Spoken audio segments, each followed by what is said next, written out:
আমার স্ক্রিনে যে ফটোটা দেখতে পাচ্ছেন, আসলে এরা কারা? যে যারা এদের নিয়ে অনেক মানুষে কথা বলেছে, অনেক ভাইরাল হয়েছে যে ফেসবুকে, ইউটিউবে কোনটা ঢুকতে গেলেই এনাদের নিয়ে কথা হচ্ছে। আসলে এরা কারা? এরা কেন যে এদের নিয়ে এত মানুষে কথা বলছে? আমার কমেন্টে জানাবেন। আমি এই পুরো ভিডিওটাতে সাথে থাকবেন যে এনাদের সাথে কি এমন হয়েছে যে কেন মানুষে এত কথা বলতেছে, কেন উনাদের মাঝে বাজাবাজি হয়েছে। আর একটা কথা বলি আপনাদের, আমার কমেন্টে জানাবেন যে এনারা কি আদব কি স্বামী স্ত্রী, না এরা বাপ মেয়ে? তাদেরকে বুঝবেন যে এনারা স্বামী স্ত্রী। হয়তো দেখলেই বোঝা যাচ্ছে যে এনারা আসলে ওনার মেয়ে হয়, মেয়ের বয়সী একজন।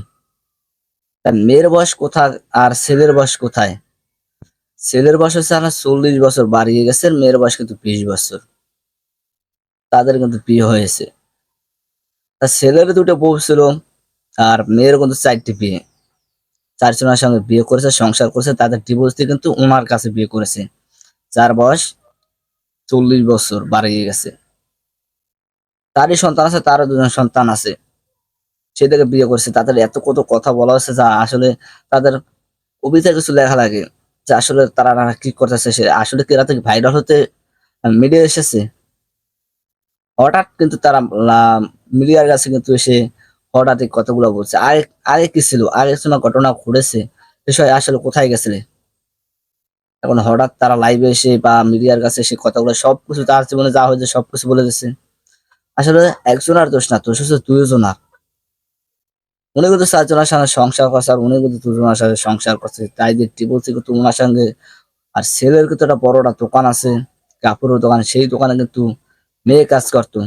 সেই মেয়ের কাজ করতে কিন্তু তার ছেলে কিন্তু সেই চাচায় তাকে পছন্দ করে বলেছে, প্রেম করে তারা বিয়ে করেছে। প্রেমের আগে কিন্তু সে চাচাই কিন্তু সবকিছু জানতো যে মেয়ে কি করে, কি কোথায় যায়, কি পছন্দ করে সবকিছু সে চাচাই জানতো।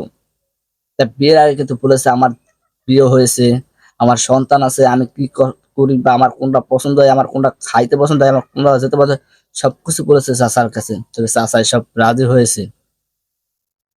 যখন দেখা যাচ্ছে মানে চাচাই রাজি হওয়ার পর কিন্তু কিছুটা দিন সংসার ভালো যাচ্ছে, ভালো করতে আছে। দেখা যাচ্ছে ভালো যাচ্ছে, ভালো করতে আছে, মানে ফ্যামিলিটা অনেকটা খুব ভালো। ছেলে-মেয়েদের পড়াশোনা করাচ্ছে। হঠাৎ কিছুদিন হয়ে গেছে, তার উনার চাচার কাছে অনেকে কত কথা হয়তো আ এই মেয়েটার কথা হয়তো বলতে আসতেছে, হয়তো চাচার কাছে খারাপ লেগেছে। তার জন্য মেয়েটাকে বলছে, "আজ থেকে তোমার ঘর থেকে বের হওয়া বন্ধ। ঘর থেকে বেরোতে পারবা না তুমি।" তখন মেয়ে বলতেছে, "কেন বেরোতে পারব না?" সে উত্তর দিতে পারল না। তখন বেশি কথা হয়ে গেছে। যে বলছে, "তোমার আজ থেকে মোবাইলে কথা বন্ধ, তোমার বাড়ি যাওয়া বন্ধ, তোমার মার সাথে কথা বলা বন্ধ। এমনকি তুমি বেরোতেও পারবে না, বাসা থেকে বেরোতে পারবে না। যা লাগবে সব আমি এনে দেব।" স্বামী মানা করতে পারে আসলে স্বামী তার অধিকার আছে, বলার অধিকার আছে। কিন্তু এই অধিকার নাই তাকে মারবে, তাকে কোপাবে, তাকে খুন করবে, সেটা অধিকার দেওয়া হয় নাই। মেয়েদের আসলে একটা স্বাধীনতার জীবন থাকে। মেয়েরা যা চায় সে তাই এনে দেয়। কিন্তু স্বামীর কথা কিছু মানতে হবে। হয়তো বলেছে কোনো কারণের জন্য কিন্তু চাচাই বলেছে যে, "তুমি লাইভ করবা না, ফেসবুক চালাবা না, কিছু করবা না, ঘর থেকে বের হবা না, কেউ সাথে কথা বলবা না, এমনকি তোমার মার সাথেও যোগাযোগ রাখবা না।" হয়তো মার সাথে যোগাযোগ রাখবে না এই কারণে যে মা একটু সেই মেয়েটা কিন্তু একটা রেস্টুরেন্টে গেছে কিন্তু খাবার খেতে। স্বামী বলেছে যে, "আমার ফ্রিজে এতগুলো মাংস থাকতে তুমি কেন রেস্টুরেন্টে এসে এইসব খাবার খাবা?" তার মার কাছে সেটুকু বলেছে। আস আ মেয়ে বলছে, আমাকে ক্ষমা করে দাও, আমি আর আসবো না রেস্টুরেন্টে।" কিন্তু চাচাই কথা শুনে নাই। সেখানে তার মেয়ের মার সে কত কিছু কথা শুনাইছে। তারপরে তো চাচাই রাগ হয়ে কথাগুলো বলছে। রাগ হয়ে কিন্তু শাশুড়িকে তুই কথা বলছে। যখন এই একটা মেয়েকে আসলে দোষটা হচ্ছে ২ জনার। আসলে হচ্ছে দোষটা তো ২ জনের, এই কারণে যে চাচার বয়স কোন জায়গার আর মেয়ের বয়স কোন জায়গা। মেয়ের বয়স এত বা ছেলের বয়স এত। ভাবতে পারেন আসলে কোন জায়গা যায়। আসলে একটা জিনিস কি দেখা যাচ্ছে যে মানুষ ভালোবেসে বিয়ে করে, ভালোবেসে যাবে, ভালো সংসার করতে চায়, ভালো জীবন কাটাতে চায়, সেই জন্য বিয়ে করে মানুষে। এখন এনাদের যে নিয়ে কত সমালোচনা করতেছে, মানুষের কত মিডিয়ায় এসে কথাগুলো বলতে আছে, তারা আসলে ভাইরাল হওয়ার জন্য কথাগুলো বলছে, না আসলে তারা তাদের জীবনে কিছু হয়েছে বলে কথাগুলো বলছে। তবে একটা জিনিস ঘটনা সত্যি, যে মেয়েকে অত্যাচার করা হয়েছে।